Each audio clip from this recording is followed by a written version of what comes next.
एप्रिलला न्यूट्रल आहे, मेला 80% राहील न्यूट्रल स्थिती आणि अल्निनो सुरू होत आहे मेपासूनच.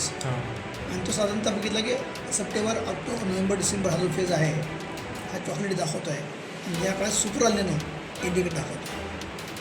आणि आत्ताच याच महिन्यात डिटेल्स आहेत. साधारणतः लक्षात येते की आपल्याला ऑगस्टपासूनच सुपर अल्निनोचे इंडिकेटर मिळत आहेत आणि जास्त तापमान झाल्यामुळं आपल्याकडं जो ट्रेंड असणार आहे हा दुष्काळ निर्माण करेल असं पुस्तकाचे इंडिकेटर दाखवतो.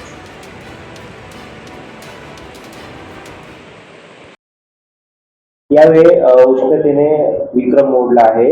नेमकी यामागची मुख्य वैज्ञानिक कारणे काय आहेत? लक्षात घ्या की औषध आपल्याला उन्हाळा बघितला तर देशभरातल्या जगभरातले महत्वाची शहरं या देशातील ठरलेली आहेत. त्या राज्यात देखील आपल्याकडचा जो विदर्भातला काही भाग आहे हा कमालीचा तापला हे लक्षात आलं असेल.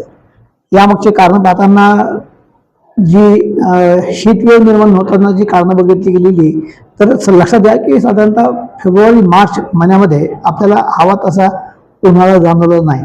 म्हटलं का अनेक वेळेस गारपीट झाली त्यामुळे हीट आपल्याला जी काही पेनेट्रेट झाली नाही.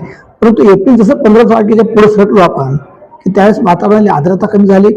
जे वेस्टर्न डिस्टर्बन्सेस आपल्याकडे पश्चिम विक्षोभी वारे होते ते देखील शुष्क झाले आणि 2 उच्च दाबाचे क्षेत्र निर्माण झाले आपल्या बंगालच्या उपसागरावरती आणि अरबी समुद्रावरती.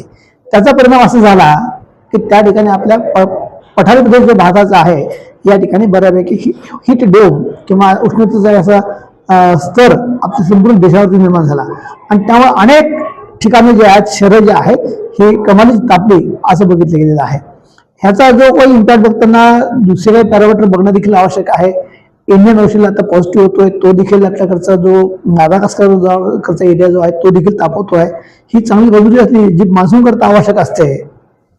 परंतु मान्सूनच्या एकूण आगमनाचा जर विचार केला गेला तर आपल्याकडे ला निना अल्निनो जे क्षेत्र बघितलं जातं ते ठिकाण जे आहे ते आपल्याला बघतो आपण प्रशांत महासागरावरती. प्रशांत महासागरावरचं जे विषुवत्ता आहे त्या विषुवत्ताचं 3.4 क्षेत्र जे आहे त्या भागातलं तापमान हे साधारणतः मोजलं जातं आणि त्या तापमानामध्ये जर सरासरी एवढं तापमान असेल तर ती परिस्थिती न्यूट्रल आहे सांगितलं जाते. त्यामध्ये 0.5 ची वाढ झाली तर ती परिस्थिती अल्निनोमध्ये गेलेली आहे असं सांगितलं जातं आणि याच न्यूट्रल तापमानाच्या 0.5 अंश खाली गेलं तर ती न्यूट्रल ला निना अशी परिस्थिती मध्ये गेलेली आहे.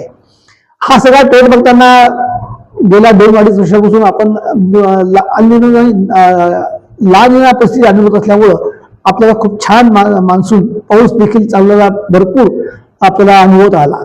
परंतु या वर्षी असं बघितलं गेलं या वर्षीच्या याच्यामध्ये साधारणतः जुलै ऑगस्ट ही जी फेज उतरते म्हणजे सेकंड फेज जी आहे पावसाळ्याची त्या काळामध्ये ती अल्निनो येईल अशी आपल्याला इंडिकेटर साधारणतः एप्रिलच्या पहिल्या आठवड्यापर्यंत मिळत होते आणि त्यामुळं भारतीय हवामान खात्याने देखील 92% आपल्याला मान्सून मिळेल असे इंडिकेटर सांगितलं गेलं.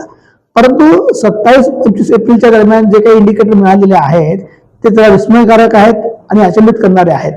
एकूण ग्लोबल टेम्परेचर सिनारिओमध्ये बघताना जो ट्रेंड आम्हाला ऑगस्ट सप्टेंबरला पाहिजे होता की अल्निनो स्थिती निर्माण होईल कदाचित ती मेच्या 2-3 आठवड्यातच येईल अशी परिस्थिती येते. म्हणजे अल्निनो जो आहे हा ऑगस्ट सप्टेंबरला न येता तो येईल जवळजवळ मे मध्येच आणि मे मध्ये त्या ठिकाणी ही परिस्थिती आली तर आपल्याला एक घातक किंवा एक इंडिकेटर दाखवत आहे की आपल्या भागामध्ये देखील मान्सूनचं आगमन जसं आपल्याला पोषक पाहिजे होतं तसं पोषक मिळत नाही अशी स्थिती निर्माण होते आहे. त्याच वेळेस सुपर अल्निनो म्हणजे काय तर हा जो इंडिकेटर होतो की अल्निनो जे आहे ह्यात अजून कमालीची वाढ झाली तर ती एक इंडिकेटर आहे सुपर अल्निनोची आपल्याला दाखवतोय. तो ट्रेंड देखील दाखवतोय. म्हणजे आम्हाला अल्निनो ऑगस्ट सप्टेंबरला अपेक्षित होता पण August September October November December पुढची 5-6 महिने जे आहेत ही कमालीची तापलेली असतील आणि सुपर अल्निनोच्या परिस्थितीचं पोहोचला त्या समुद्राचं तापमान तर आपल्याला सगळे इंडिकेट पाहता हा सगळा मान्सून जो आहे दुष्काळ सदृश पाऊस म्हणजे 70% वर पाऊस पडेल असे इंडिकेटर मिळत नाहीयेत आणि त्याची गाठी आपल्याला तयारी करायची असेल तर आपल्याला आता प्रिपेअर्डनेस जो आहे हे आपल्याला नेचर इंडिकेटर करते की आपल्याला या पद्धतीने काही काम करायचं असेल तर थोडंसं अलर्ट व्हा असं तो नेचर इंडिकेट करतोय. आणि त्याच वेळेस आपल्याकडे पाऊस तर कमी आहेच आहे त्याचा परिणाम आपल्याकडच्या आगामी हिवाळ्यावरती देखील असेल आणि ऑक्टोबर नोव्हेंबर डिसेंबर पर्यंत या ठिकाणी आमचा जर सुपर अल्निनो राहिला तर आपल्याकडे येणारी थंडी देखील कमी असणार आहे. याचा आपल्याला एकूण अनुभव करता आमच्याकडे पीक पद्धतीमध्ये आपल्याला काही आवश्यक बदल घ्यावे लागतील, कमी पाण्याचे पीक घ्यावं आपल्याला त्यामुळे क्रम होईल आणि पुढचे काही दिवस नागरिकांनी देखील स्वतःची या उष्णतेपासून सुरक्षितता घेणे हे देखील महत्वाचं ठरेल. बरं, मागील काही दिवसांमध्ये उष्णतेची आकडेवारी 42-43 पर्यंत गेली आहे. हीच आकडेवारी 55 पर्यंत सुद्धा जाईल असं काही व्हायरल ती माध्यमांमध्ये 55 डिग्री पर्यंत जाणार सांगितलं तर तेवढं नक्कीच आपल्याकडचं भारतातलं जे तापमान आहे हे तेवढं जात नाही. आपण संपूर्ण देशामध्ये आता जर बघितलं गेला तर विंड देखील आहे, पूर्ण वाळवंटी प्रदेश आपल्याकडे देशभरात नाही आहे आणि त्याचा परिणाम आपल्याकडे कधीच 47-47च्या वरती 47 जास्तीत जास्त आपल्याकडे म्हणतात राजस्थानमध्ये 48-49 जाऊ, महाराष्ट्रामध्ये एवढीच परिस्थिती कधीच येणार नाही हे देखील सांगणं असं वाटतं. बरं, या उष्णतेचा कोणाला जास्त फटका बसेल? मुले, वृद्ध किंवा मग इतर, आणि त्याचप्रमाणे त्यांनी काळजी काय घ्यावी उष्णतेची? नक्कीच प्राणी मात्रामध्ये आपण माणूस आलो, जनावर आलो, सर्वांनाच त्याचा फटका बसणार आहे. पाणी जास्त पिणे आवश्यक आहे. दुपारच्या काळामधला आपण जो काही काम वर्क कल्चर कसं आहे, मुलं असतील किंवा पालक असतील किंवा वृद्ध असतील, काम काय करत आहोत आणि त्याच्यावरती आपल्याला कुठल्या टेम्परेचरला आपण काम करत आहोत त्याच्यावर डिपेंड करते की तुम्हाला काय होणारा त्रास आहे.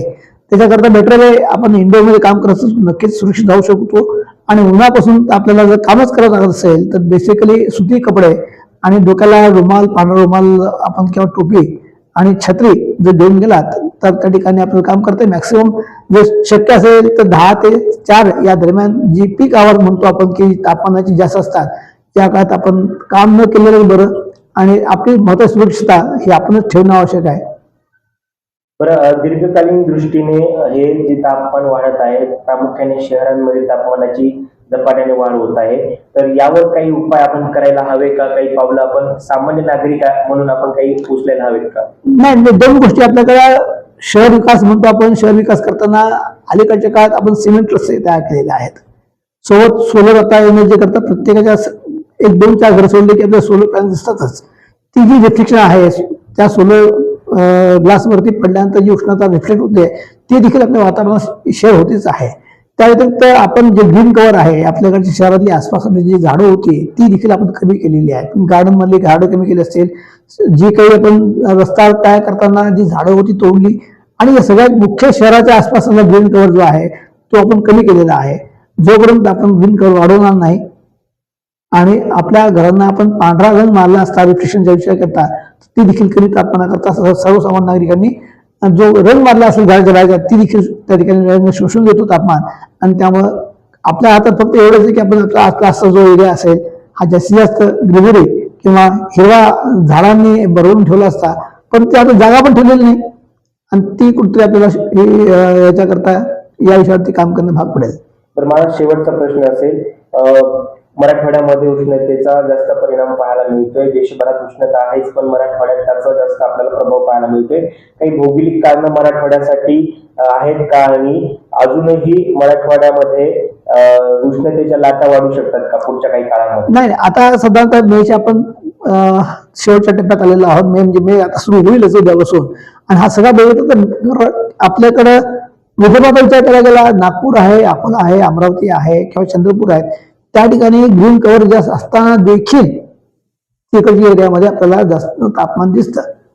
त्याच वेळेस आपल्याकडे मराठवाड्यामध्ये नांदेड आहे, हिंगोली आहे, परभणी आहे आणि बाकीचे त्या मानाने धाराशिव असेल किंवा आमचं बीड जिल्हा जो आहे त्यामुळे आमच्याकडचं तापमान तिथं तापत नाही. पण परभणी असेल, नांदेड असेल या ठिकाणचं तुम्हाला लक्षात येईल तापमान वाढवते. आपल्याला टोपोग्राफी जी काही समुद्र सपाटीपासून उंची जी आहे ती देखील त्याला कारणीभूत आहेत. आणि आपल्याकडचं अलीकडच्या काळात जे ग्रीन कव्हर एरिया जो आहे तो आपण कमी केलेला आहे हे देखील त्याला प्रमुख कारण आहे. सर, आपलं नाव? मी श्रीनिवास औंधकर, संचालक महात्मा गांधी मिशनचं APJ अब्दुल कलाम खगोल अंतर्विज्ञान केंद्र, छत्रपती संभाजीनगर.